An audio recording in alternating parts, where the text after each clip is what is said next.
Radio Hindustan. नमस्कार, ये है रेडियो हिंदुस्तान और मैं हूं आपके साथ मनीषा। राष्ट्रमंच पर आप सभी का स्वागत है। और आज सबसे पहले नमन करती हूं भगत सिंह जी को, जिनका आज जन्म दिवस है, बर्थ एनिवर्सरी है। तो मोदी जी की शो का स्टार्ट करने से पहले मैं मोदी जी की एक बात कोट करूंगी यहाँ पर। उन्होंने कहा था, मोदी जी ने एक बार, कि हम उन लोगों में से तो नहीं जिन्हें देश के लिए मरने का अवसर मिला हो, और वैसे भी अब ये नया भारत है और देश के लिए जीने का समय है। तो आज हम इसी पर बात कर रहे हैं, देश के लिए जीने की। देश एक नए रेनेसा पीरियड में प्रवेश कर चुका है और उसके लिए क्या रोड मैप होगा, स्पेशली ग्लोबल जो पैसिफिक, जो हमारा साउथ है, ग्लोबल साउथ है, उसके लिए पहले भी हमने चर्चा कर चुके थे। आज एक बार फिर से हमारे साथ हैं हमारे guest speaker, wing commander Praful Bakshi sir. Sir, आपका बहुत बहुत स्वागत है कि आपने हमें समय दिया एक बार फिर से इसी पर चर्चा करने के लिए। नमस्कार सर। नमस्कार मनीषा जी एंड परिजात भाई, थैंक यू और वेरी हमारे मच। साथ है हमारे सीनियर जर्नलिस्ट पारिजात सर। सर, आपका भी स्वागत है। धन्यवाद। पारिजात और सर, नमस्कार जी, जी। तो सर, मैं अब शो की जो चर्चा में जो मेरे अब जो हमारी बातें थी, जो हमने लास्ट एपिसोड में किया था, कि आज का जो टाइम है वो को एग्जिस्टेंस का है, यानी कि एक साथ मिलकर चलना है। तो ग्लोबल साउथ की जब हम बात करते हैं, तो जो स्थिति, जो लास्ट की हमारी चर्चा से कंक्लूजन निकला था, वो ये था कि एशिया में इस समय एशिया में इस समय दो दो शक्तियां आगे उभर रही हैं। एक है इंडिया और दूसरा है चाइना। और चाइना बहुत फास्ट ट्रैक पर चल रहा है। तो ग्लोबल साउथ की जब हम बात करते हैं और भी वाइड पर्सपेक्टिव में लेकर, तो ग्लोबल साउथ में अराउंड 130 कंट्रीज आ जाते हैं, जिनकी अपनी अलग वेरीड कल्चर है। और जियो पॉलिटिकल यदि हम कहें तो कंडीशंस है, ज्योग्राफिकल भी, पॉलिटिकल भी, सबकी अपनी अपनी अलग अलग कंडीशंस है, लेकिन उसके बाद भी हम सबको साथ होकर चलना है। तो बख्शी सर, मैं सबसे पहला मेरा प्रश्न आता है कि क्या इम्पोर्टेंस है इसकी, ग्लोबल जो हमारा साउथ है उसको सबको एक साथ लेकर चलने का क्या इम्पोर्टेंस है, क्या महत्व है आज के समय में? Sir please. सबसे बड़ी बात है मनीषा जी, आपने बिल्कुल ठीक कहा कि सबको इकट्ठा चलना चाहिए। और लाजमी है, आप किसी भी जगह जाएं, अगर आप कोऑपरेट करके करेंगे, लाइफ इजी हो जाती है। आप किसी भी एंगल से, किसी भी एस्पेक्ट ऑफ लाइफ में देख लीजिए, हर एक जगह यही है। पर सबसे बड़ी बात यह है, जब हम अपनी साउथ की और south east Asia, south Asia, इसकी बात कर रहे हैं, जिस दायरे में भारत आता है और जिस दायरे की हम अभी चर्चा करेंगे, जब भारत की को आज़ादी मिली थी, तो ये उस समय के प्रधानमंत्री जवाहरलाल नेहरू साहब को ये बिल्कुल उनको मन में आया था कि हम क्यों ना एक एशिया अफ्रीका का एक जॉइंट थॉट प्रोसेस करें। मतलब सब इकट्ठे मिलकर बढ़ने की आगे, क्योंकि सब कॉलोनाइजेशन से निकल रहे थे, सब एक्सप्लॉइटेड थे। यहाँ तक ये लोग यहाँ तक कहते हैं कि हम अब स्लेवरी के अंडर में थे, और हमारे को जो एक्सप्लॉइट करने वाली कंट्री सारी यूरोप में थी। तो यूरोप को उन सबके प्रकोप से बचने के लिए हमने फिर एक ये जो अभियान शुरू किया नेहरू साहब ने, कि किस तरीके से हम अब इस सारे दायरे से निकलें और कोऑपरेट करें। एक हफ्ते की मीटिंग चली, जैसे मैंने आपको पहले बताया था। और पर चाइना बीच में आ गया, बांडुंग कॉन्फ्रेंस हुई, बांडुंग कॉन्फ्रेंस में नेहरू जी थे। चाइना ने वहां पे अपना आधिपत्य जमाने की वहीं से शुरू कर दी, बाईपास कर दिया हम नेहरू जी के इन्फ्लुएंस को और इंडिया के इन्फ्लुएंस को, और आगे अपने बढ़ने लगा। उसकी जो नीतियां अलग थी, उसकी पॉलिसीज अलग थी, कम्युनिस्ट रूल इत्यादि जैसा भी था। पर कहने का मतलब यह है कि सम टोटल हुआ कि बांडुंग कॉन्फ्रेंस के बाद बांडुंग टू जब आई 2015 तक की बात है, उस समय चाइना इतना आगे बढ़ चुका था, लोगों पे, कंट्रीज पे अपना जमावड़ा बना चुका था। और उसका जमावड़ा बनाने का मतलब ये है, उनको इन्फ्लुएंस में डालने का, कि उनको अपने इतनी जगह डेट में डाल दिया, क्या कि मैं तुम्हारे इंप्रूवमेंट करूंगा, उनको डेट दे दिए। और डेट इतने भारी थे कि वो यहाँ तक कि अपनी जमीनें गिरवी करने की बात आ गई, आइलैंड्स छीन लिए, आइलैंड्स बनाने लगा अपने। तो ये सारी सारी चीजें जो करने लगा, मैं इसका थोड़ा सा बैकग्राउंड इसलिए दे रहा हूं कि ये एरिया बहुत इंपॉर्टेंट है। मलक्का स्ट्रेट से 80% ऑफ द वर्ल्ड ट्रेड निकलता है, 60% ऑफ चाइना की पूरी एनर्जी और ट्रेड निकलती है इस तरह से। तो चाइना कहता था, सोचता था कि अगर मैंने अपना यहाँ पे कंट्रोल ना किया तो मैं कहीं का नहीं रहूंगा, और मेरे जो ऑपोजिशन वाले हैं मुझको आउट कर सकते हैं, क्योंकि चाइना के ऑपोजिशन में लोग आने शुरू हो गए थे कंट्रीज, क्योंकि वो कम्युनिस्ट था। कम्युनिस्ट कंट्री की जो बात है उसके खिलाफ आती, अमेरिका वगैरह सब उसके खिलाफ थे। जो कोरिया की लड़ाई हुई उसमें चाइना अमेरिका के ऑपोजिट था, वियतनाम की लड़ाई में ऑपोजिट भी था। तो ये सारी की सारी जो चीजें हैं, इन सबको मद्देनजर देखकर चाइना ने अपनी पॉलिसी डिपेंड शुरू करी। तो ये इसका सम टोटल ये हुआ जो अब देखने को मिल रहा है कि जितनी लोकल कंट्रीज है सबके ऊपर चाइना ने अपना कहीं ना कुछ अब उनको ग्रसित कर रखा है, और सब चाहते हैं कि हम मिलकर इसका सामना करें। कुछ हम अमेरिका भी चाहता है, पर अमेरिका भी संभल के रहना चाहता है, क्योंकि चाइना बहुत ताकतवर बन चुका है। इसीलिए ये जो सुझाव था कि इस पूरे एरिया में अगर सब जॉइंटली, जैसे यूरोपियन यूनियन बनी है वैसे एशिया पैसिफिक यूनियन बनी, और एशिया पैसिफिक स्ट्रेटेजिक एरिया जो है इंडो पैसिफिक बन गया, जिसका कि शिंजो आबे साहब ने ये नाम रखा था। अमेरिका ने भी एग्री किया, क्योंकि अमेरिका भी ग्रसित है। उन्होंने कहा भारत को लीडरशिप लेनी चाहिए, और जापान ने भी कहा तब भारत की लीडरशिप में आगे बढ़ेंगे।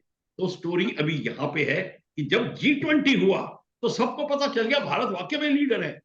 और G20 का जो एम है वो भी सिमिलर ये है कि सब इकट्ठे मिलके वासुदेव कुटुंबकम की स्पिरिट लेकर आगे बढ़े। तो एग्जैक्टली वही है जो मैं एशिया पैसिफिक की बात कर रहा हूं, वो भी वासुदेव कुटुंबकम की बात पे प्रिंसिपल पे आगे चलता है। तो G20 की बात में तो आपने देख लिया भारत का क्या स्थिति रही है, और चंद्रयान के बाद ये जो आगे हुई, तो अब भारत का झंडा इतना ऊंचा है, भारत का प्रभुत्व इतना है कि अगर अमेरिका ने कहा भारत को कि तुम रशिया को खिलाफ मीटिंग होने दो, तो G20 में मीटिंग नहीं होने दी इंडिया ने। इंडिया ने रशिया पे सैंक्शन पर साइन नहीं किए, यानी कि अब इंडिया की फॉरेन पॉलिसी इतनी तगड़ी हो गई है कि हम अपने पांव पे खड़े हैं। ये जो सब कंट्रीज ने जब देखा तो उन्होंने कहा वाकई में भारत को लीडरशिप लेने दो। और सबसे बड़ा चाल जो ये थी, अफ्रीकन यूनियन को अपने साथ में कर लिया। तो अब आप देखिए जो 47 से बात शुरू हुई थी, हम वहीं पे पहुंच रहे हैं। अब आगे देखना है कि सब कंट्रीज कैसे मिलके इस यूनियन का मतलब क्या है, कैसे आगे बढ़ेंगे, कैसे चलेंगे। तो ये जो है हम और आप इस बात की वार्तालाप कर रहे हैं। जी जी सर। जी सर, एक बात और मुझे पूछना था कि जैसे यूरोपियन यूनियन की आपने बात की, तो ये ग्लोबल पैसिफिक जो ये यूनियन बनेगा पूरा, या ग्लोबल साउथ यूनियन बनेगा, तो ये यूरोपियन यूनियन से कैसे अलग होगा, या कोई कंपटीशन होगा, या दोनों? ग्लोबल, आप बिल्कुल ठीक कहते हैं, ये ग्लोबल साउथ नहीं, ये इंडो पैसिफिक बनेगा। इंडो पैसिफिक देखिए तो ग्लोबल साउथ ही बन जाता है। एशिया पैसिफिक को, एशिया कंट्री और पैसिफिक कंट्रीज जो जो मिलती हैं हमसे, उनको देखा जाए तो इंडो पैसिफिक बनता है। ये यूरोपियन यूनियन से क्यों फर्क है? यूरोपियन यूनियन बनी थी वो जिन्होंने पूरे जो दुनिया को अपने कंट्रोल में करके, जैसे कि कहते हैं स्लेव बनाया हुआ था, कॉलोनीज थी। यहां तक कि स्लेव का मतलब वो वाकई में एक्चुअल स्लेव है। लोग अफ्रीका से स्लेव ले जाते थे। अफ्रीका में सबसे ज्यादा डायमंड, मिनरल्स, सबसे ज्यादा, चाहे फ्यूल हो, कितनी चीजें हैं, पर सबसे ज्यादा गरीब भी अफ्रीका, सबसे ज्यादा कंट्रोल भी अफ्रीका। यहां तक कि फ्रांस के राष्ट्रपति ने, जाक शिराक ने तो ये कह दिया था कि जो $500 बिलियन हम अफ्रीका से निकालते हैं, अगर वो ना हम निकालें तो हम थर्ड वर्ल्ड कंट्री बन जाएंगे। ये फ्रांस ने बोला, और वाकई में सही है। तो अफ्रीकन कंट्रीज कहते हैं जब सब कुछ हम दे रहे हैं तो हम ही क्यों तड़पे, और हम ही क्यों गुलाम बने, और हम ही क्यों इस दशा में रहो। हम तो देने वाले हैं, लोग हमसे ले रहे हैं, हमारा सामान लेके जाते हैं और वही हमें बेचते हैं। तो ये जो बात है, इस बात को लेकर ये आगे जब ये फिलॉसफी बनी कि अब यूरोपियन यूनियन जो बनी है वो अपने लोगों को बचाने के लिए, उनकी स्थिति संभाल के रखने के लिए वो उनके लिए बनी है। पर उन्होंने एक गलती शुरू करी, यूरोपियन यूनियन बनने लगी तो उन्होंने अपना फौज को कम करना शुरू कर दिया, बॉर्डर्स खोल दिए कि अब सिक्योरिटी की जरूरत नहीं है, हम तो सब एक हैं। पर जब ये बात आनी शुरू हुई और जो रिफ्यूजीज आने शुरू हुए तो उनकी जो हालत शुरू हुई है यूरोप में वो दूसरी बात है। पर अब वो अपना जो प्रभुत्व नहीं संभाल सकते, अब उनको मेहनत करनी पड़ती है, क्योंकि Philippines, south America, sorry south Korea, ये सारी कंट्री जितनी आगे बढ़ गई हैं, इंडिया ये सब बढ़ गई हैं, अब यूरोपियन यूनियन हम की कंट्रीज हमको एज अ पार्टनर देखना चाहते हैं, नॉट एज अ रूलर। तो देखेंगे तो वो चाहते हैं कि हम भी इस एरिया में अपना काम करें, पर उनको काम करने में प्रॉब्लम ये आएगी कि चाइना जो है वो पहुंच रहा है। तो यहां तक तो ठीक है कि वो हमारे से फर्क थे, पर उनकी एस्पिरेशन और हमारी एस्पिरेशन अब एक है। अब वो हमको गुलाम नहीं बनाना चाहते और हम पे रूल नहीं करना चाहते। वो चाहते हैं कि जितना उपज निकल रही है, जितना फायदा हो रहा है, उसके भी वो भागीदारी बने, हिस्सेदार बने, वो भी अपना व्यापार करें, वो भी मिनरल्स निकालें, वो भी फ्यूल निकालें, वो भी ताइवान के साथ में, फिलीपीन के साथ में, इंडोनेशिया जगह साथ में, इंडिया के साथ में अब व्यापार करें। तो ये है जहां पे उनका फर्क था वो ये था, और अब जहां उनका अंतर खत्म हो गया है और हम एक ही बोट में आ गए हैं। तो ये जो एशिया पैसिफिक यूनियन या इंडो पैसिफिक यूनियन की बात बन रही है, इस उसी लाइन पे तो बनेगी यूरोपियन यूनियन की, कि एक दूसरे के साथ में अब मिल के चलेंगे। पर यूरोपियन यूनियन इतनी सक्सेसफुल नहीं है, वो आपस में ही एक दूसरे के को काटने में भी लगे हैं। ये जो हम जो जिसकी बात कर रहे हैं, अगर हम ढंग से चले तो बहुत ही सक्सेसफुल होंगे। अब जी कैसे होंगे ये अब डिस्कस करेंगे। जी, समीकरण बदल गए सर, समीकरण बदल गए हैं अब। यूरोपियन में डिस्पैरिटी बहुत थी कि गरीब देश अमीर देश, लेकिन यहाँ पे सब एक साथ चलेंगे एक सोच के साथ। बिल्कुल बिल्कुल बिल्कुल ठीक जी है। जी, पारिजात सर, जी आपका जी, सवाल। जो जो उन्होंने कहा कि यूरोपियन यूनियन उतनी कारगर नहीं रही जितनी इंडो पैसिफिक यूनियन होगी। बिल्कुल, क्योंकि जब इसके पीछे मूल मंत्री वसुधैव कुटुंबकम का है, वो नीति वही है, तो जाहिर है भारत अगर इसका नेतृत्व कर रहा है और आगे भी करेगा, करना ही है, तो फिर ये पूरी तरह से सामाजिक रूप से प्रजातांत्रिक होगा।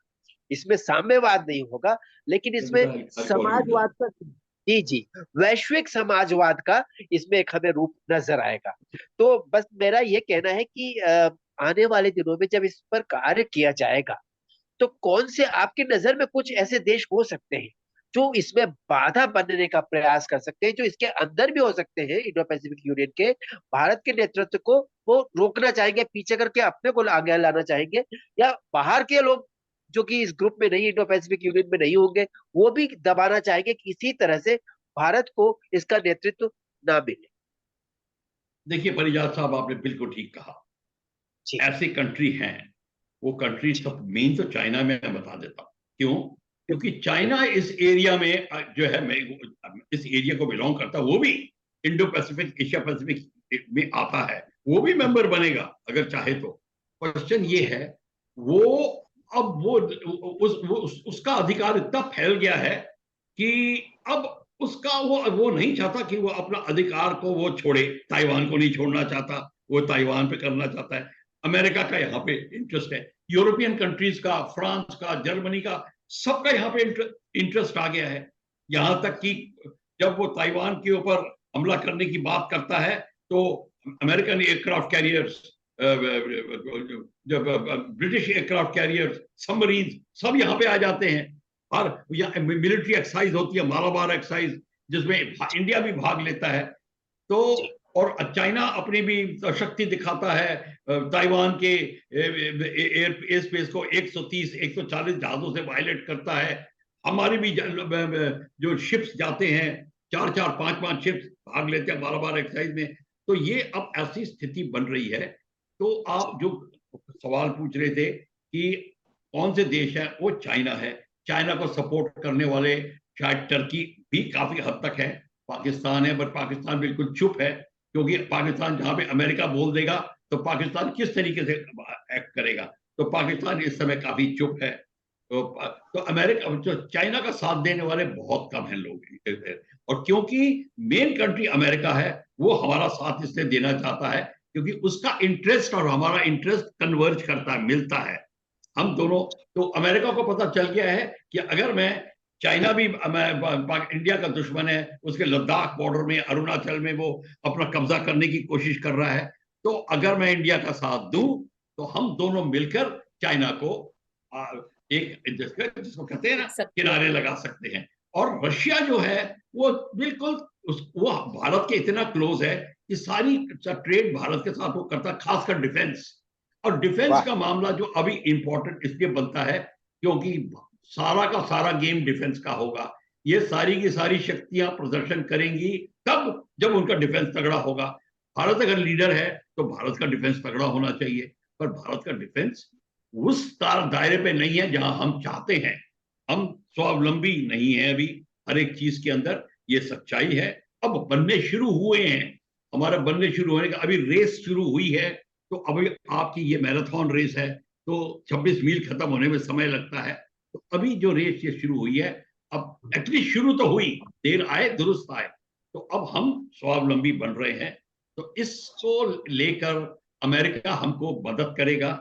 रशिया को पता चल गया है कि मैं भारत के साथ ही दूंगा, भारत मेरा साथ देता है, तो चाइना को समझाने की कोशिश करेगा, भाई तुम मिलिट्री एक्शन वगैरह मत लो, क्योंकि उसमें उसका भी फायदा है। और ये सारी सारी चीजें लेके, और अभी यूक्रेन की वॉर चल रही है, रशिया उसमें घिरा हुआ है। तो रशिया, तभी इंडिया ने रशिया का साथ दिया। सिर्फ रशिया को ये बोला अभी लड़ने का समय नहीं है, बस। पर उसने उसके ऊपर सैंक्शन नहीं लगवाए, सैंक्शन नहीं लगवाए उसके, यहां तक कि किसी को बोलने नहीं दिया। तो रशिया आभारी है भारत। तो इस सब चीजों को मद्देनजर रखते हुए इस सब गेम के अंदर मेन प्रतिद्वंदी है वो चाइना ही होगा। साथ में टर्की आ जाए, एक दो दुख की छोटी कंट्री है, या नॉर्थ कोरिया, वो होगा, और कोई नहीं होगा। तो ये जो चीजें, इसको लेके चलिए। इसीलिए ये अब एक रियलिटी बन रही है कि किस तरीके से अब साउथ चाइना से की कंट्रीज जितनी हैं आप गिनना शुरू कर दिए, Taiwan, south Korea, Philippines, Brunei, Malaysia, Myanmar, Bangladesh, Bharat, Sri Lanka, Sri Lanka, Bharat, Myanmar, ये सारे, और श्रीलंका, बांग्लादेश और म्यांमार, पाकिस्तान, ये सारे के सारे चाइना के कंट्रोल में आ गए। हालांकि पाकिस्तान मानता नहीं है, पर अब कॉलोनी बन रहा है चाइना की। तो पाकिस्तान को भी जब अकल आएगी तो वो भी इस बात को देखेगा। तो अल्टीमेटली आप देखेंगे चाइना अकेला पड़ जाएगा टर्की को लेकर। टर्की शायद ना भी आए, नॉर्थ कोरिया, ये सारी की सारी चीजें हैं। और ताइवान को हमला ऑक्यूपाई करने का उसका सपना अधूरा रह जाएगा अगर सारी कंट्रीज मिलके ताइवान का सपोर्ट करें। पर सपोर्ट करने का मतलब क्या होता है, अब आप ये बात क्वेश्चन पूछेंगे तब बात आगे बढ़ेगी कि सपोर्ट का मतलब क्या होता है, कैसा सपोर्ट। जी जी, बहुत बहुत बहुत बढ़िया आपने समझाया। अनुमति है अगर अनुमति है तो एक प्रश्न और पूछना चाहूंगा। जी बिल्कुल सर, प्लीज कंटिन्यू। जो आपने बताया, जिन देशों के नाम बताया, उसमें से ज्यादातर देशों में से विवाद चल रहा है चाइना का। और अब जब ये इंडो पैसिफिक यूनियन बन जाएगा, वो इसके सदस्य बन जाएंगे, तो उनके मन में चाइना का डर खत्म हो जाएगा। चाइना भी इस बात को समझ जाएगा। ताइवान का हम उदाहरण ले सकते हैं। तो इससे एक ये भी हम कह सकते हैं कि विश्व की शांति की दिशा में एक बहुत महत्वपूर्ण कदम होगा, क्योंकि फिर चाइना ताइवान जैसे देशों, छोटे देशों पर हमला नहीं कर सकता। 2 करोड़ की जनसंख्या है उसकी। तो उसी तरह से भारत की सुरक्षा भी स्पष्ट रूप से सिद्ध हो जाएगी, क्योंकि भारत के भी सारे देश हैं। तो बस मुझे ये पूछना था आपसे कि मूल रूप से ये defence based Indo Pacific union होगा, या सोशो कल्चरल, जो आपने कल बताया कि बहुत सारी चीजें होंगी, क्या इसका मूल जरूरत, इस पर गौर किया जाएगा इसमें कि हर देश की सुरक्षा सबसे पहले प्रमुखता के साथ सब लोग मिल करके सुनिश्चित करेंगे? देखिए, अगर आपने वो hierarchy, Maslow's theory of hierarchy of needs पढ़ी है मैनेजमेंट में, तो सबसे पहली नीड सुरक्षा ही होती है, सिक्योरिटी। अगर आप किसी भी एक ऐसी जगह पहुंच जाएं अपनी फैमिली के साथ में, टोटल अंधकार हो, तूफान हो और कुछ ना हो, एक आइलैंड में पहुंच जाएं, तो सबसे पहले आप क्या कहेंगे, सबसे पहले आप ये नहीं पूछेंगे कि इंडिया ऑस्ट्रेलिया का स्कोर क्या है, आप पूछेंगे कि हमारे बच्चों को खाना कहाँ से मिलेगा, वो शेर वगैरह चीते घूम रहे हैं, उनकी रक्षा कैसे करेंगे, जंगल में आग लगी है कैसे रक्षा करेंगे। ये है सुरक्षा। तो सबसे पहले सब कंट्रीज अपनी सुरक्षा की बात करते हैं, पर सुरक्षा साथ साथ होगी, एकदम से स्विच दबा के नहीं होती। तब तक आपको और चीजें करनी पड़ेंगी। आपकी लाइफ में जो इकट्ठी अगर कंट्रीज मिलकर काम करेंगी तो कितनी चीजें आएंगी जहां पे सब सहयोग देके काम कर सकते हैं, उसकी आप चर्चा करिए कि किस किस चीजों में सहयोग हो की जरूरत पड़ेगी। जब 15-20 कंट्रीज इकट्ठी होती हैं तो प्रोग्रेस करने के लिए किस किस चीज की जरूरत पड़ती है। सर मैं कैन आई आस्क नाउ? नहीं प्लीज आप। जी जी सर, तो सबसे पहले तो जैसे हम कल्चर की बात कर रहे थे, तो कल्चर सबसे अच्छा तो कल्चर मुझे नहीं लगता आता है सबसे पहले। टूरिज्म, टूरिज्म सबसे पहले आएगा, एक दूसरे के नहीं, कंट्रीज को विजिट आप करना सर, आपको एजुकेशन। आप नहीं, आप किसी तरीके से भी ले लीजिए, आप ठीक कह रहे हैं, कल्चर भी होगा, टूरिज्म भी होगी, पर आपको सरवाइव करने के लिए इंडस्ट्री की जरूरत पड़ती है। इंडस्ट्रियलाइजेशन सबसे पहले होगी। अगर आपको डिफेंस करना है तो डिफेंस को बनाने के तरीके ढूंढने पड़ेंगे। आप पहले कल्चर की बात नहीं करेंगे, एक्सचेंज ऑफ डांस ड्रामा नहीं होगा, वो साथ साथ चलते रहेंगे। पर आपकी जो जो आपकी जो दिमाग चलेगा इंडस्ट्री पे, कॉमर्स पे, ये जो है एक दूसरे को साथ में कॉन्फिडेंस बिल्डिंग के लिए होते हैं। साथ कल्चर ये नहीं है कि ये हो रहा है तो ये नहीं हो सकता, कल्चर तो साथ में चलेगा, स्पोर्ट साथ में चलेंगे, ये सब होते रहेंगे, इसमें कोई दो राय नहीं है। जैसे अभी एशियन गेम्स चल रही हैं, मिलिट्री एक्सरसाइज हो रही है साथ में, ये नहीं कि पहले ये होगी और ये होगी, ऐसा कुछ नहीं होगा। पर सबसे चिंताजनक जो चीज आपके लिए होगी कि आपकी इंडस्ट्रियली आप क्लोज आएंगे तो आपकी इकोनॉमी बढ़ेगी। जब इकोनॉमी बढ़ेगी तब आप बात करने लायक बनेंगे। तो सबकी इकोनॉमी डिपेंड करती है इंडस्ट्री पे, और आपकी इंडस्ट्री पुअर है तो आपकी जीडीपी कम है, आप कुछ नहीं बना रहे तो आप उधार ले रहे हैं, तो वही डिफेंस का सामान जो आएगा वो उधार पे आता है, आप बाहर से लेते हैं डॉलर्स में। आप स्वावलंबी होंगे तो आप बेच रहे होंगे और धन आपके कंट्री में आ रहा होगा। तो सबसे पहले आपको इंडस्ट्री बढ़ानी पड़ेगी, इंडस्ट्री के साथ में कमर्शियल एक्टिविटी होगी, कमर्शियल एक्टिविटी के साथ में आपको साइंस एंड टेक्नोलॉजी की बात आएगी, वो भी चलेगी। साइंस एंड टेक्नोलॉजी हो रही है, ट्रांसपोर्टेशन आएगी, आप इंडस्ट्री में कारें बना रहे हैं, शिप बना रहे हैं, रेल के साथ सामान जाएगा, train, rail, road, aviation, civil aviation, ये सारा का सारा सोसाइटी के लिए एक साथ होता है, ये एक के बाद एक नहीं होता। ये मैं बताने की कोशिश कर रहा हूँ, आप खींच लीजिए अपने माइंड में।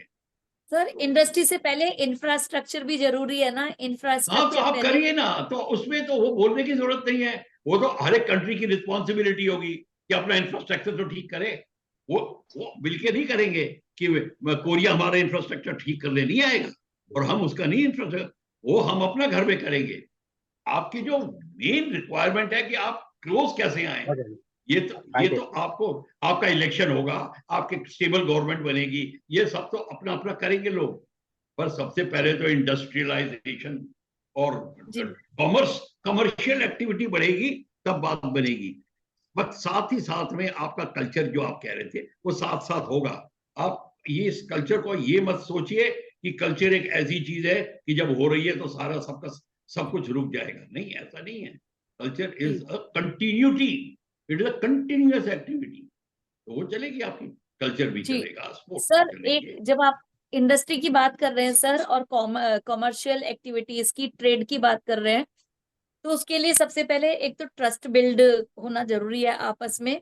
दूसरा एक सर एक और क्वेश्चन आता है मेरा कि जैसे यूरोपियन कंट्रीज ने एक कॉमन अपनी करेंसी की तरह से यूरो बनाया था, तो क्या इंडिया में इसकी इस पूरे कॉन्सेप्ट के लिए, यूनियन के लिए कॉमन करेंसी की जरूरत नहीं है यहाँ पर? 100% उन्होंने यूरो बनाया है, आप अपना कुछ सोच के बनाएंगे?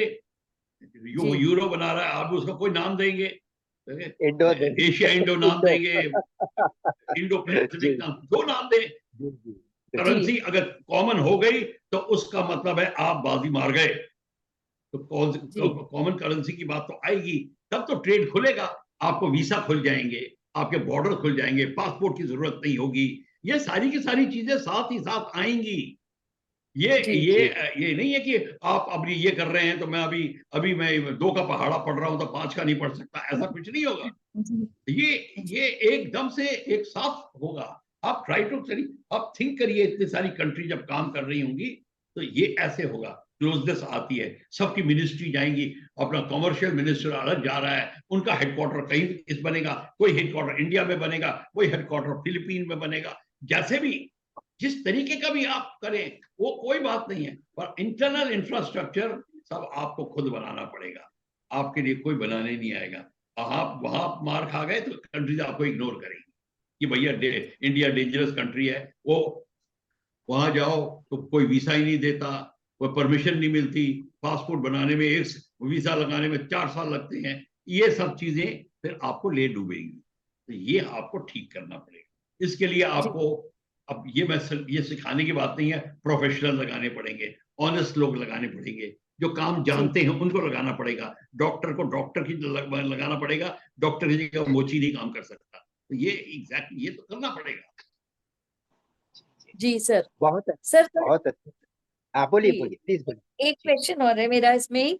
तो जैसे ट्रेड है, कमर्शियल हो गया या यूरो, तो अभी मैं जैसे कॉमन ऑडियंस के हिसाब से बात करूं, क्योंकि ये जो हम टॉपिक जिस पर चर्चा कर रहे हैं और आपसे आपकी एक्सपर्ट एडवाइस ले रहे हैं सर, तो यदि मैं कॉमन पब्लिक के हिसाब से बात करूं तो इसके क्या क्या फायदे होंगे, एक तो ये बताएं सर। और प्लीज एक और मेरा जो प्रश्न आता है, इसके लिए जितनी भी इकोनॉमिक पॉलिसीज हैं जो हर देश की हैं, उसमें भी काफी मतलब आमूल चूल परिवर्तन, जिसे कहे ना कि पूरा एकदम से चेंजेस लाने की जरूरत पड़ेगी, तो उसका रोड मैप क्या होगा सर? बिल्कुल उसका रोड मैप होगा, जॉइंट मीटिंग्स बुलाई जाएंगी। जैसे कि अगर आप ट्रेड की बात करें तो ट्रेड मिनिस्ट्री के सारे जॉइंट सेक्रेटरीज और ट्रेड मिनिस्टर्स होंगे, जो कमर्शियल होगा, रेलवे की बात हो जाए तो रेलवे आएंगे, जो भी होगा जिस महकमे की बात है सब जॉइंटली बैठेंगे। लॉज होते हैं जैसे कि टैक्सेशन लॉ है, ऑल दो लॉ, उनके लॉयर्स के साथ में मिलेंगे, कमर्शियल लॉयर्स होंगे, जीएसटी वीएसटी जो लगता है नहीं लगता, जो जी उसके तो हमें इतना ज्ञान भी नहीं है, जो चीजें होंगी, ये चाहे टैक्सेशन लॉ की बात हो, चाहे जी कमर्शियल लॉ की बात हो, हाँ, कई चीजें होंगी, कंस्ट्रक्शन लॉ, फिर और भी चीजें आएंगी। आप जब डिफेंस की बात करेंगे तो फिर आपको वो एग्रीमेंट साइन करनी पड़ेगी कि अगर हमने डिफेंस पैक्ट बनाते हैं तो अगर अब फिलीपींस पे अटैक है इसका मतलब सब कंट्रीज पे अटैक, अगर इंडिया पे अटैक है तो इसका मतलब सब वाह कंट्रीज पे अटैक। क्या वाह बहुत आपको ये बढ़िया। क्या आपको ये तरीका स्वीकार है या नहीं है, ये भी डिसाइड करना पड़ेगा। ये ऐसा, it is a long drawn process. जी, जी यूरोपियन यूनियन का पता किसने सबसे पहले सोचा था? नेपोलियन ने। नेपोलियन ने सोचा था यूरोपियन यूनियन होनी चाहिए, बनी कब? ये सारी अच्छा की सारी चीजें, ये अब ये नहीं कि ये भी इतना ही टाइम लेगी, ये इतना टाइम इसलिए नहीं लेगी कि अगर हम सूझबूझ के साथ में सोच समझ के करें तो 7-8 साल के अंदर अंदर आपकी ये खड़ी हो जाएगी। तो बहुत ये इट ऑल बहुत डिपेंड्स बढ़िया। On this.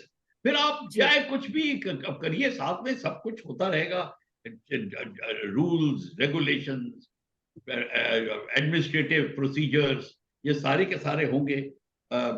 और सबसे और बात जब मुड़ के आती है अल्टीमेटली, आप अभी तो शेर का शिकार शुरू नहीं हुआ है, तो चाइना की बात आएगी, फिर चाइना के साथ में आप कैसे जूझेंगे, ये बात आएगी। ताइवान के खिलाफ क्या पॉलिसी होगी, सब कंट्रीज मिलके एक पॉलिसी बनाएंगे कि ताइवान इंडिपेंडेंट है कि चाइना का अंग है, सब एक साथ एक सोचेंगे। यूनियन का मतलब ये होगा कि सब एक साथ एक दूसरे के हित के बारे में सोचें, ये होगा। और जो इंटरनल प्रॉब्लम अगर कोरिया में के बीच में या फिलीपींस और इंडोनेशिया के बीच में कोई जावा बाली सुमात्रा के लेकर कोई प्रॉब्लम है तो एक कमेटी बनेगी, वो प्रॉब्लम को सॉल्व करेगी, ये ऐसे काम होगा। तो जी इसका मतलब ये है। जो आपने समझाया इतने सुंदर तरह से समझाया है, बहुत कहना चाहिए कि भविष्य, उज्जवल भविष्य की बहुत सुंदर प्रतीक्षा हो गई है अब हमें। इसके लिए व्याकुलता भी हो रही है। जो आपने कहा 2 साल के भीतर इसका सैद्धांतिक निर्माण हो जाएगा और अगले 6 से 8 सालों के भीतर इसका प्रभाव दिखने लग जाएगा। तो सबसे पहला जो आपने समझाया कि हम लोग आर्थिक रूप से सशक्त होंगे, कि बिजनेस बढ़ेगा, हमारा कमर्शियल एक्टिविटीज आपस में बढ़ेगी, तो उस जब हमारी आर्थिक स्थिति सुदृढ़ हो जाएगी तो देश की बहुत सारी समस्याओं को समाप्त करने में भी हम उस पैसे को लगा सकते हैं, अपने आर्थिक स्थिति को लगा सकते हैं। बहुत सारी परेशानियां, बेरोजगारी से लेकर के, मैं तो कहूंगा टेररिज्म भी, टेररिज्म के साथ निपटने के तरीके बहुत बड़ी समस्या है। तो मैं आपका ध्यान चाहूंगा इस पर, थोड़ा सा आप बताएं कि इस पर भी किस तरह से काम हो सकता है। बिल्कुल, मैं जी इसका इंतजार कर रहा था कि कब आप पूछेंगे। सबसे जी बड़ी जी। बात है समस्याएं क्या हैं। अब कॉमन समस्याएं ढूंढेंगे। हमने तरीके आगे बढ़ने का तो देख सोच लिया, इंडस्ट्री, कॉमर्स वगैरह, पर समस्या है क्लाइमेट चेंज, वो सबसे बड़ी है। तो हम बहुत सब बढ़िया। जॉइंटली मिलकर करेंगे, क्योंकि अभी हम देख रहे हैं क्लाइमेट चेंज की जो संस्थाएं बनी है, जो इसको डील कर रही हैं, वो ऐसे रूल बना रही हैं कि जो डेवलपिंग कंट्रीज है उनके ऊपर बहुत फाइनेंशियल प्रॉब्लम्स आ रही हैं। वो उस टाइम को रोके, क्योंकि कार्बन एमिशन हमारा सबसे कम होता है, और हमारे पे सबसे ज्यादा सैंक्शन क्यों लगाएं। तो ये चीजें सब कुछ सूझबूझ के होगी। वो जो यूरोपियन कंट्रीज को जब आप ले आते हैं इसके अंदर, तो क्या होता है, वो फिर वो उनकी तरफ की बात होती है। इसीलिए जो एशिया पैसिफिक यूनियन, जो यूनियन, जो इंडो पैसिफिक यूनियन की कंट्रीज होंगी, ये जो हैं, ये अपना जॉइंट हित की बात सोचेंगे। तो क्लाइमेट चेंज की बात आएगी, उसको, उसके प्रभाव को कैसे कम किया जाए, उसके जो जब जिससे वो ग्रसित होते हैं लोग किस तरह कम हो, चाहे भूचाल हो, चाहे rising level of water in the sea हो, टेम्परेचर, राइजिंग टेम्परेचर हो, a change of wind pattern, change of temperatures, all these things are there. Melting of Arctic, melting of Himalayas, ये सारी की सारी चीजें आएंगी। और साथ में आएगा पायरेसी, टेररिज्म, ये सारी चीजें इनके ऊपर भी होगा। जॉइंट रूल्स बनेंगे, सब जॉइंट एक्सरसाइजेस करेंगे कि आओ एंटी पायरेसी एक्सरसाइज, एंटी, जो हम अभी मिलिट्री एक्सरसाइज करते हैं उसमें ये भी इंक्लूडेड होती है कि एंटी पायरेसी का कैसे करेंगे, एंटी स्मगलिंग की कैसे करेंगे। फिर स्पेस की बात आएगी, joint space development.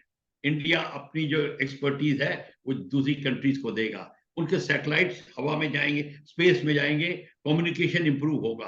Communication improve होगा तो चीजों और बढ़ेंगी, आपका इंटरनेट, आपका स्पेस कम्युनिकेशन इत्यादि बढ़ेगा। और साथ ही साथ आपकी जॉइंट इंडस्ट्री जो होगी, वो आपकी वेपन्स इंडस्ट्री को मदद करेगी। तो वेपन इंडस्ट्री में आप जो हर एक कंट्री अपने स्ट्रॉन्ग पॉइंट्स के वो करेगा, सब अपना वेपन्स रखेंगे जॉइंट फाइट के लिए। पर ये नहीं करेंगे कि हमने अपने छप छोड़ दिया जी, अब हम गौतम बुद्ध और महात्मा गांधी के देश बन गए हैं, अब हमें लड़ाई की जरूरत नहीं है, हरिओम। ऐसा कुछ नहीं होगा। ये जो हमने जी गलत चीजें सीख ली थी, जी ये ऐसी जी आइडियाज को निकाल देना पड़ेगा। क्योंकि जी मैं कल भी आपको बताया था, अगर कृष्ण भगवान के पास ये आप ये प्रॉब्लम लेके जाओ कि जी देखिए हमारे नक्सलाइट हमारे दुश्मन हैं कि क्या क्या है, पर हमारे भाई भाई भी तो हैं, तो इनके साथ हम क्या करें। तो वो यही कहेंगे, मैं तुम्हें 5000 साल पहले बता रहा हूँ, जो देश के दुश्मन के साथ करना चाहिए, जो आपका धर्म है वो करिए, ये इधर उधर की बातें मत करिए, 5000 साल मेरे वेस्ट मत करिए। तो ये बात सीधी हो जाएगी। जी जी। सॉरी।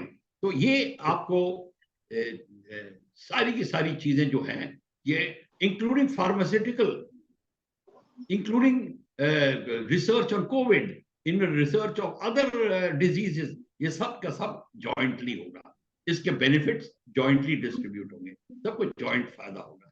ये फायदा इसकी मैं बात कर रहा हूँ। अकेले करने जाओ आप नहीं कर सकते, पर अगर जॉइंटली करो आप कहीं का कहीं पहुंच जाओगे। सारा का सारा जो है, एक छोटी क्यारी को छोड़ के पूरा लोधी गार्डन आपका हो जाएगा। ये मैं कहने की बात कर वाह, जी बहुत जी बढ़िया। सर। तो रहा हूँ। ये जी अनुमति दें आप मनीषा, तो एक छोटा सा प्रश्न इसी को लेकर जी जी कहूंगा। बिल्कुल सर, कंटिन्यू प्लीज। हाँ जी। अ, बख्शी जी, जो अभी आपने बताया किस तरह से ये जो सारी चीजें संभव हो पाएंगी पॉलिसीज के माध्यम से, तो किस तरह से पॉलिसी निर्धारित की जाएगी, क्या पॉलिसीज होगी, उनका स्ट्रक्चर क्या होगा, और क्या भारत ही वो सब तय करेगा, क्योंकि नेता तो भारत ही होगा, जो जाहिर लग रहा है जो अभी, और नो दुनिया भी इसको नो, स्वीकार कर रही है। तो इसमें ऐसी बात प्रमुखता नहीं, नहीं ऐसी पॉलिसीज बात किस पर आप लोग बात कर रहे हैं जी, किस तरह। परिजात जी, पॉलिसी डिपेंड करेगी कि आपके कौन सा मुद्दा है। डिफेंस की पॉलिसी अलग होगी, ट्रेड पॉलिसीज अलग होंगी, सारी बिल्कुल पॉलिसी मैटर्स अलग होंगे, पर जॉइंटली बना के मिलके बनाएंगे। और वो इसकी जी जॉइंट मीटिंग्स होंगी जो हाँ, सबकी सहमति जिस पे हो, किसी को आपत्ति ना हो, ऐसी पॉलिसीज बनेंगी। पॉलिसीज अगले 50 से 70 साल को लेके बनेंगी पॉलिसी, ऐसी नहीं जी बनेगी कि कल और परसों के लिए बनेगी। ये लॉन्ग टर्म बनेगी, बहुत इसलिए बढ़िया। बनेगी लॉन्ग टर्म।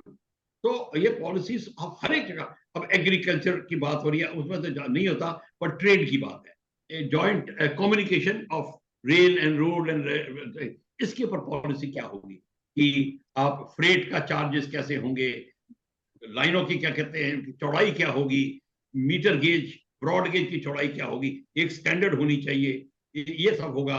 एविएशन में पॉलिसीज बनेंगी, पॉलिसी सबकी रिक्वायरमेंट को मद्देनजर रखते हुए बनेगी, एक कंट्री के लिए नहीं बनेगी। तो इंडिया की जो लीडरशिप है वो पहले 2-3 साल रहेगी, पर लीडर्स चेंज होते रहेंगे।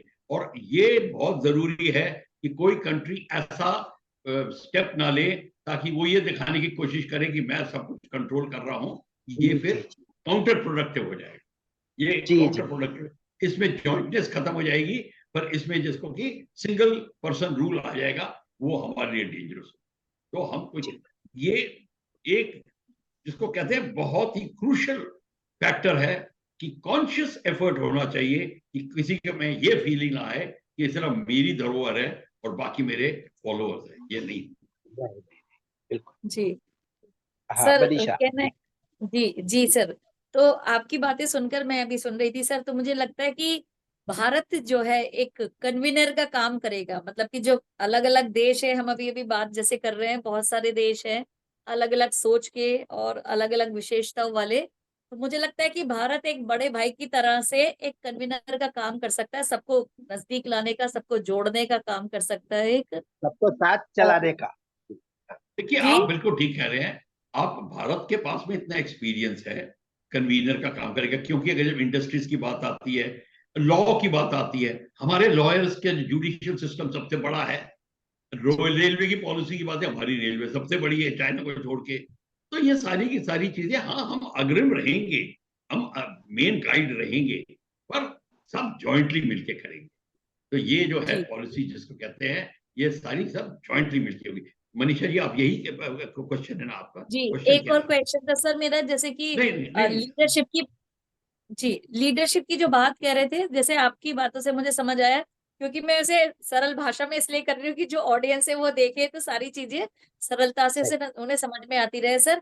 तो एक लीडरशिप की बात हुई, जैसे G20 में हर साल जैसे अध्यक्षता बदल जाती है, तो ऐसे ही सारे जो सारे कंट्रीज होंगे इसके पार्ट, तो उन सभी का बहुत ही चांस आएगा 1 by 1 करके, बहुत चाहे वो कोई सा भी उनका सिस्टम हो नहीं लीडर नहीं, चुनने। वो मैं अब देखिए, ये तो निटी ग्रिटी अंदर की बात है। अभी तो हमने मुर्गी नहीं ली और हम चूजे गिनने लग गए।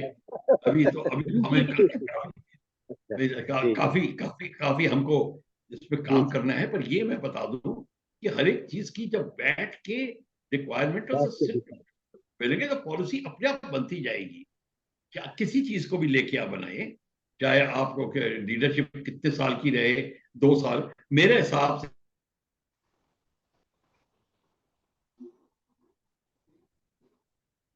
कनेक्शन शायद नेट शायद कनेक्शन की कट गया प्रॉब्लम है। हुई है।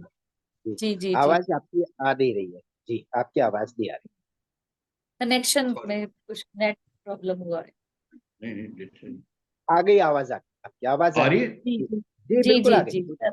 हाँ, अब सही नहीं है। नहीं, मैं यही कह रहा हूं कि ये सारी की सारी चीजें तो डिसाइड होने पे होंगी कि कितना, जी किसको कितना समय मिले। पर एक ही स्टैंडर्ड रूल होगा, 2 साल के लिए, 3 साल के लिए, जैसा भी सब एक्सेप्ट एक्सपेक्ट, 2 साल का भी हो वो भी ठीक है, जी अपनी अपनी से। पर 3 साल से क्या होता है कि आपको समय मिल जाता है कंसोलिडेट करने का, जो आप सोच रहे हो वो करने का। जी पर एक बात है कि अगर सारी कंट्रीज मिलके योगदान देंगे, तो फिर आप चाहे 1 साल में भी चेंज कर दें या 2 साल में चेंज करें, कोई फर्क नहीं।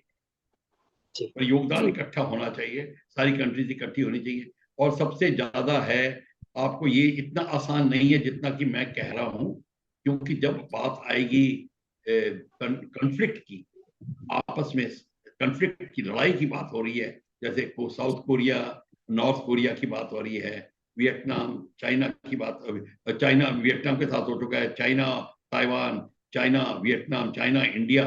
तो इसमें बहुत सोच समझ के पॉलिसीज बनानी पड़ेंगी, बहुत सोच समझ के कदम उठाने पड़ेंगे, ये सारा होगा। फिर बाहर वाली कंट्रीज को कितना हम शामिल करें, अमेरिका वगैरह इंटरेस्ट दिखाएंगे, उनका क्या स्टेटस, वगैरह आएंगे तो उनको ऑब्जर्वर स्टेटस दें या ना दें, क्योंकि ये अपने लिए बनेगी।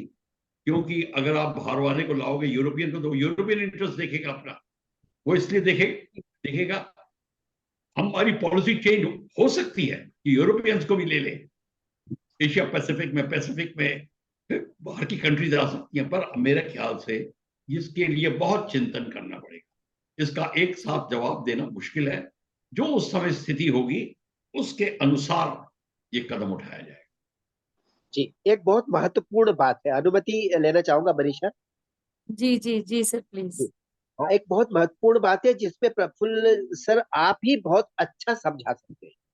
क्या ये जो इंडो पैसिफिक यूनियन जो बनेगी, एशिया पैसिफिक यूनियन, क्या इसकी संभावना, इसके निर्माण की संभावना चाइना के बिना संभव है? क्योंकि चाइना एक ऐसा देश है जो अगर इसमें शामिल हुआ, जो कि कहेगा कि शामिल करो हमें, क्योंकि ये बहुत बड़ा देश है ग्लोबल साउथ का, तो अगर वो रहेगा तो हमेशा खेल बिगाड़ेगा। क्योंकि इसकी ज्यादातर देशों के साथ में, चाहे वो साउथ, ग्लोबल साउथ के हो, चाहे ग्लोबल नॉर्थ के हो, दुनिया दो ध्रुवीय हो गई है पॉजिटिवली। तो ग्लोबल देखिए साउथ ऐसा है। है, आप ठीक कह रहे हैं, मैं मान गया।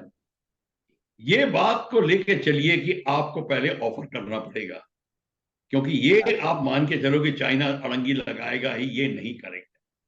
चाइना को लेके आएंगे, चाइना को समझाएंगे, चाइना अगर मानता है तो अब भाग लेगा, अगर चाइना कहता मैं नहीं ज्वाइन करता, मत ज्वाइन करो। पर अगर ज्वाइन करेगा तो ये रूल पोजिशन होगी। जी जी, बिल्कुल आपने सही कहा। आपकी आवाज चली गई शायद। जी नेट नेट का इशू है। आवाज आ रही है? अब आ गई जी आपकी जी आवाज। अब आ गई। जी जी, बस इसी बात पर मैं चाहूंगा कि एक मिनट आप विचार करके हमें बताएं। मान लो उसे शामिल कर लिया जाता है, क्योंकि ये इसकी चालाकी हो सकती है चीन की। चीन बहुत चालाक धूर्त देश है, तो वो किसी भी तरह से प्रेम से शांति की बातें करके और सब बातों में सहमति जता के इसका हिस्सेदार बन जाएगा, और उसके बाद लगातार खेल बिगाड़ेगा अगर, तो उसको फिर कैसे क्योंकि बाकी सारे देशों में कोई दूसरा देश ऐसा नहीं है, टर्की, पाकिस्तान और कोरिया को छोड़ दें अगर हम लोग, नॉर्थ कोरिया को, तो जो कि इस तरह से बिल्कुल अड़ करके, विरोध करके, वीटो करके चीजों को बिगाड़ने का काम करे, खासतौर से जब भारत की केंद्रीय भूमिका हो तब। उस दृष्टि से क्या आपको दिख रहा है अगर चाइना इसमें शामिल हुआ तो? मुझे लगता है गड़बड़ होगा। देखिए चाइना शामिल होगा जरूर, चाइना अपना खेल बिगाड़ने की कोशिश करेगा, हो सकता है। पर उस समय हमारे को फिर अपनी पॉलिसीज इस तरीके से बनानी पड़ेगी, जब जी चाइना कंट्री शामिल हो रहा है, कि अगर जी आप नहीं करते तो कंट्रीज मिलके उसको कहेंगे कि ठीक है, इतने कंट्रीज आपको नहीं चाहती, बात खत्म हो जाए। जी। चाइना उसमें पॉलिटिक्स करेगा, लोगों को अब कंट्रीज को अपनी तरफ करने की कोशिश करेगा, पॉलिटिक्स शुरू हो जाएगी, पोलराइजेशन शुरू हो जाएगी। ये हो जी सकता है। पर ये देखिए, हो सकता है शादी में हस्बैंड वाइफ के बीच में प्यार होता है, लड़ाई भी होती है, पर शादी से पहले अगर आप ये कहें अरे बड़ी बहुत लड़ाई होती है तो हम शादी नहीं करते, ये तो नहीं। जी नहीं, बिल्कुल बिल्कुल आपकी बात से सहमत थी। जी जी। सर। मनीषा, एक और प्रश्न है कि जी दुनिया सकारात्मक रूप से दो ध्रुवीय हो गई है, ग्लोबल नॉर्थ और ग्लोबल साउथ। सकारात्मक मैंने इसलिए कहा कि अपने हितों को ध्यान में रख करके, एक दूसरों से हितों को छीनने की ध्यान में रख करके नहीं, ग्लोबल साउथ बना है। तो अब ग्लोबल नॉर्थ के संकल्पना पर भी इसी तरह से कार्य हो सकता है, क्या दिख रहा है आपको? और वो क्या ग्लोबल नॉर्थ, ग्लोबल साउथ के साथ मिलकर चल सकता है, या फिर वो टक्कर होगी आपस में अगर देखिए ऐसा ग्लोबल हुआ? नॉर्थ, देखिए ग्लोबल नॉर्थ जो है, अब कौन सी कंट्री रह गई हैं? जो ये यूरोपियन, आप यूरोपियन यूनियन की कंट्रीज की बात कर रही हैं, ठीक है, पर वो नहीं चल सकते इन कंट्रीज के बिना।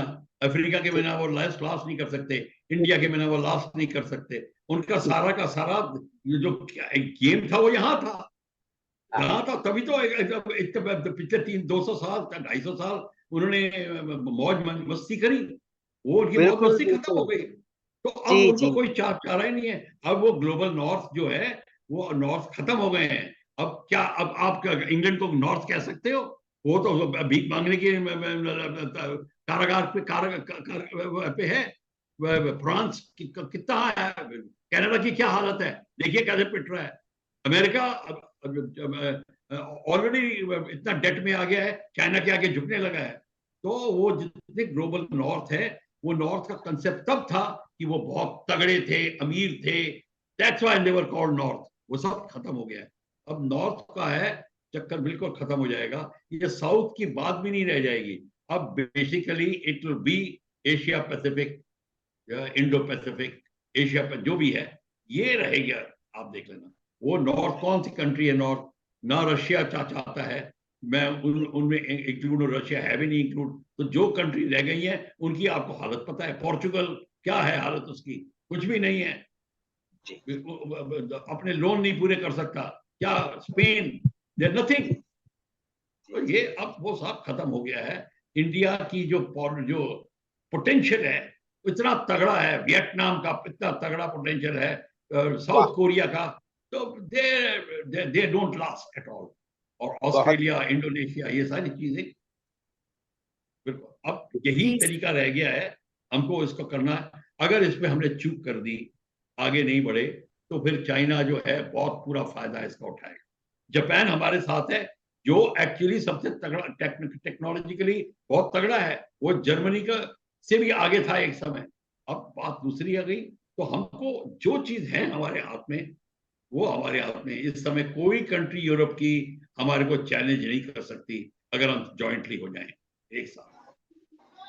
बहुत बढ़िया आपने बताया कि जो नॉर्थ है उसको अगर हम नॉर्थ, ग्लोबल नॉर्थ को हम नॉर्थ ब्लॉक कहें, इसको साउथ ब्लॉक कहें, तो नॉर्थ ब्लॉक की टीम कच्ची है और साउथ ब्लॉक की टीम बिल्कुल मजबूत है, इसमें बड़े मजबूत प्लेयर्स है। बिल्कुल। बहुत अच्छा। सारी की तो सारी मुझे बताओ, अपॉर्चुनिटी आपकी साउथ बात। में है।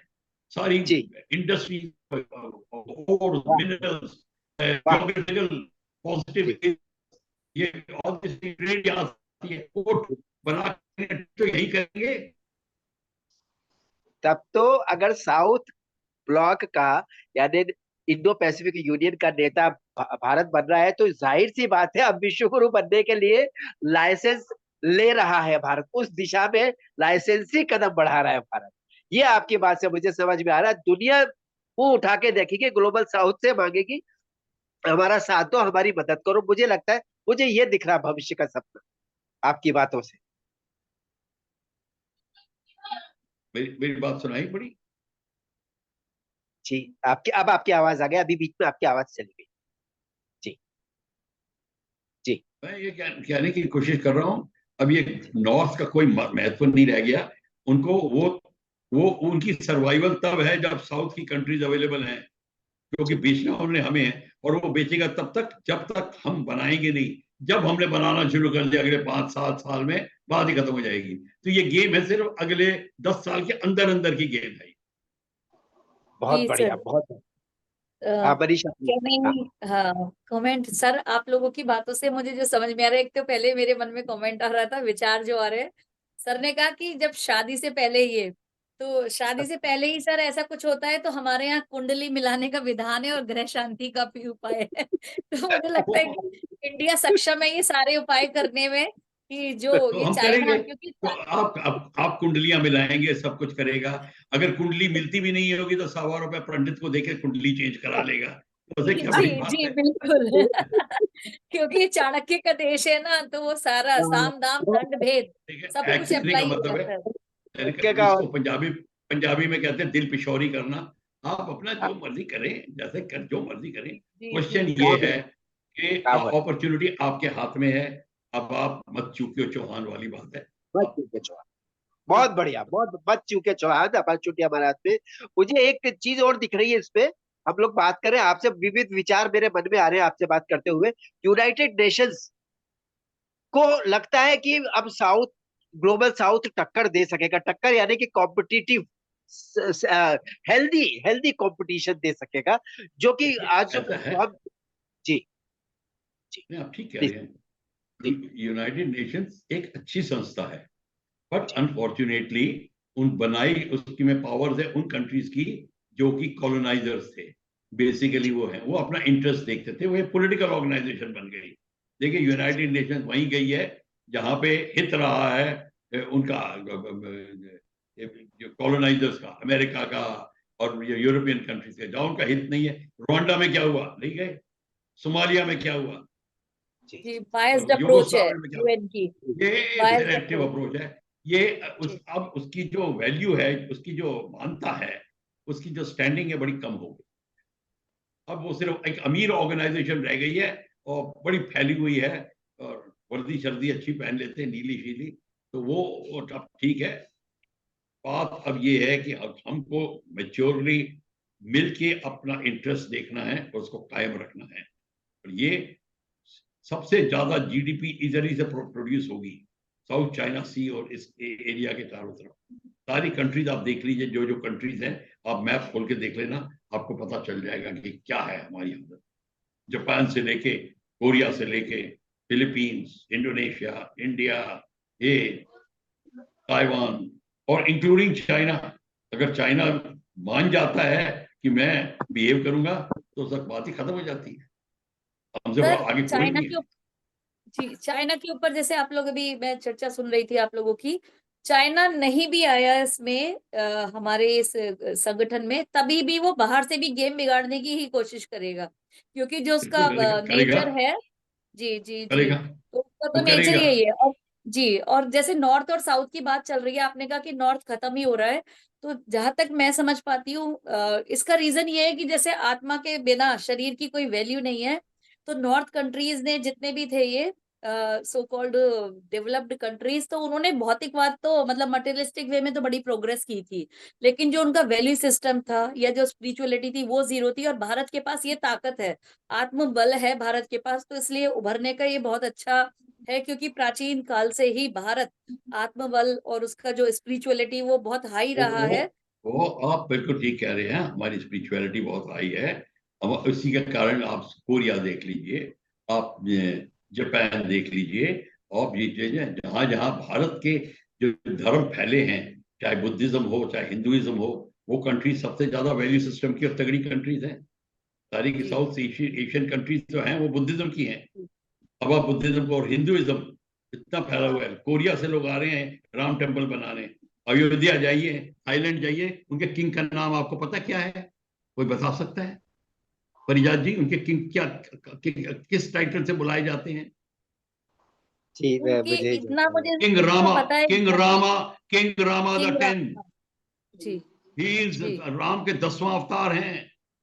जी जी ये जी है, तो है वहां पे आप किंग जाते हैं तो आंख उठा के उनको देख नहीं सकते, सब जमीन को देखते हैं। अभी भी यही है, दिस इज ओहो देयर।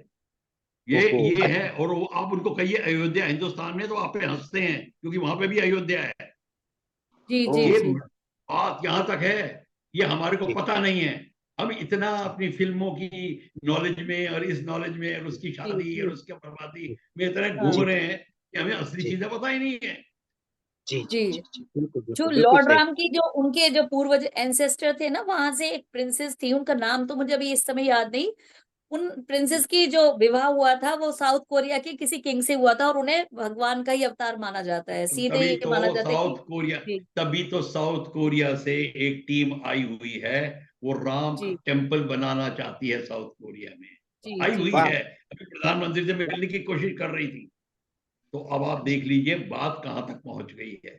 और ये तलवार के जोर से या लड़ाई के जोर से नहीं फैली थी, ये प्रेम से फैली थी। वाह जी बुद्धिज्म प्रेम। तो ये सब कुछ ऐसे होता है।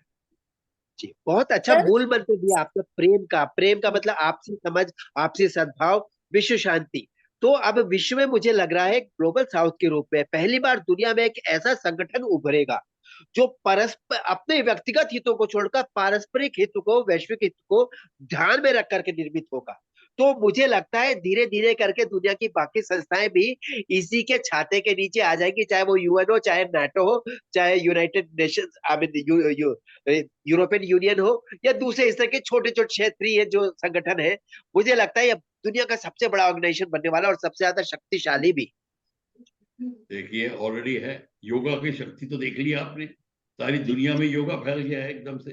कोई हमने थोड़ी, किसी ने जबरदस्ती तो नहीं की उनको, वो तो ले अपने आप ही रहे। वो तो आते हिंदुस्तान में राजपथ में योगा करने को तैयार है। वो तो जी आध्यात्मिक जी चिंतन वो देखिए, इस्कॉन क्या देख लीजिए, हमारी जो धर्म की बुद्धिज्म किस तरह फैला, या जी। हमारा ही तो यहीं से तो गया है।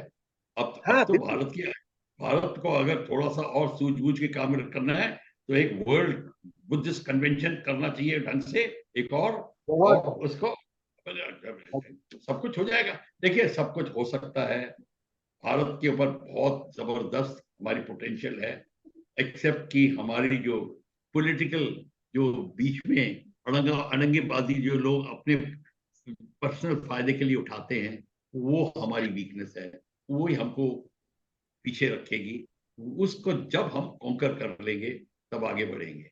अब मैं उस टॉपिक नहीं छेड़ना चाहता इसके साथ में, वो टॉपिक फिर कभी हम। जी जी सर, जी बहुत अच्छा। एक बोलिए। जो मेरा यहाँ पर प्रश्न आता है सर, तो जैसे हम इसी भी बात कर रहे हैं इंडो पैसिफिक यूनियन पर, तो इसमें जैसे अलग अलग कंट्रीज होंगे तो उनकी जो सॉवरेनिटी है, संप्रभुता है, तो उसका और उनका कैसे किस तरीके से हैंडल होगा ये सारी चीजें? उनकी क्या, उनकी मतलब सॉवरेनिटी पे मिलना क्या भी है। प्रॉब्लम है? नहीं नहीं, तो उनकी सॉवरेनिटी वही रहेगी, उनका बॉर्डर वही रहेगा, उनका सब कुछ वही जी रहेगा। जी अब इकट्ठे काम करने की बात आ रही है कि अब ये जी जरूरी थोड़ी है कि आप जरूर ये इंडस्ट्री को, जॉइंट इंडस्ट्रियल मूव को ज्वाइन करिए या कल्चरली भाग लीजिए। अगर नहीं लेना चाहते तो ना लीजिए, ये है। जी जी क्या जी जी ग्लोबल साउथ के इस विशाल रूप की कोई भी कल्पना वैश्विक महाशक्तियों ने, दूसरों ने की है? जैसे अमेरिका, रूस, चीन। चीन तो खैर इसमें इनडायरेक्टली जुड़ा ही है, या उस तरफ, या कुछ दूसरे देश जो कि आर्थिक रूप से शक्तिशाली हैं। क्या वो समझ पा रहे हैं इस बात को? उनका नजरिया क्या है ग्लोबल साउथ को लेकर? क्या वो समझ पा रहे हैं कि दुनिया में आगे चल करके ये नंबर वन होने वाला है पूरे विश्व के हित की दृष्टि में? सारी दुनिया को पता चल गया है क्या होने वाला है। बहुत अच्छा। Everybody knows. जब बहुत इंडो अच्छा। पैसिफिक, जब word Indo Pacific, Asia Pacific को इंडो पैसिफिक कहा, जो बाइडेन ने और शिंजो आबे ने, तो इसका मतलब है द मैसेज वाज क्लियर कि अगला 500 साल, 1000 साल, area of action is going to be this region. बात खत्म, ये है, इसमें कोई दो बहुत राय नहीं। बहुत बड़ी बात जी कह दी आपने। विश्व युद्ध की आशंका को ही समाप्त कर दिया। अगर ऐसा हुआ तो मुझे नहीं लगता फिर विश्व युद्ध होगा, क्योंकि आधी से ज्यादा दुनिया इस छाते में आ जाएगी जहां पे विश्व शांति को प्रमुखता से महत्व दिया जाए। जी। देखिए ऐसा है, देखिए हाँ ऐसा है, जंगल में जी आग लगती है, जंगल में आग लगती है, बड़ी बड़ी आग लगती है। पर अगर आपके पास में ऐसे समाधान जगह जगह पे रखो कि आग चिंगारी उठते ही आप उसको बुझा दो, तो आग नहीं लगेगी। यही कि युद्ध की बात होती है। आपके पास ऐसे समाधान होने चाहिए कि जहां पे संघर्ष की बात आ रही है, जहां पे डिफरेंसेस की बात आ रही है पॉलिटिकल, मिलके साफ करिए, तो तभी यूनियन का मतलब होता है। बात जाएगी ऊपर कि आज कोरिया और ये कंट्री इंडोनेशिया इस बात पे चिंतन उनका झड़प हो गई है, मलेशिया और उस कंट्री में झड़प हो गई है, ब्रुनाई और उस कंट्री में झड़प हो गई है, उनका आपस में समाधान निकालेंगे। क्योंकि फौजों को जाने से पहले आप पहुंच जाइए और का प्रॉब्लम सॉल्व कर दीजिए। आप अपने देखिए किस तरीके से जो जॉइंट फैमिलीज होती थी, घर का बड़ा किस तरीके से चलाता था घर को।